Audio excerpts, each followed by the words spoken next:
Hi, അപ്പോൾ ഞാൻ ഇന്നൊരു റെസിപ്പി ആയിട്ടാണ് വന്നിരിക്കുന്നത്. ഔലോസ് ഉണ്ട് കേട്ടോ. അപ്പോൾ ഫസ്റ്റ് ടൈമാണ് ഉണ്ടാക്കുന്നത്. ഈ ഔലോസ് ഉണ്ടാക്കാൻ ഒരു കാരണം ഉണ്ടായി. രാവിലെ ഞാൻ റവ ഉപ്മാവ് ഉണ്ടാക്കാൻ വേണ്ടിയിട്ട് പുട്ടുപൊടി എടുത്ത് വറുത്തു. പിന്നെ അത് വേസ്റ്റ് ആക്കണ്ടല്ലോ എന്ന് വിചാരിച്ചിട്ട് ഒന്നും കൂടി അത് വറുത്ത് ഔലോസ് ഉണ്ടാക്കാമെന്ന് വിചാരിച്ചു. ശർക്കരയും ഏലക്കയൊക്കെ ഉണ്ട്, തേങ്ങയൊക്കെ ഇട്ടിട്ട്. അപ്പോൾ നമുക്ക് ഉണ്ടാക്കാം. പൊടി ഒരു ബ്രൗണിഷ് ആവുന്ന രീതിയിൽ വറുത്തെടുക്കണം കേട്ടോ.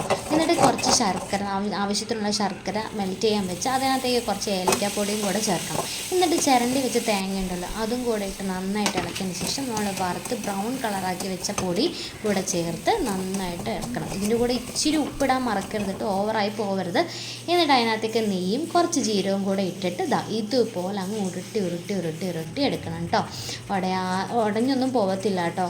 നല്ല ശർക്കരയൊക്കെ ഉള്ളതുകൊണ്ട് നല്ല ഉണ്ടയായിട്ട് തന്നെ ഇരിക്കും. നല്ല ടേസ്റ്റാണ്. ഞാൻ ഫസ്റ്റ് ടൈമാണ് ഉണ്ടാക്കുന്നത്. അപ്പോൾ നമ്മുടെ വീഡിയോ കണ്ട് ഇഷ്ടപ്പെടും, ലൈക്ക് ആൻഡ് സബ്സ്ക്രൈബ് ചെയ്യാം. Bye bye.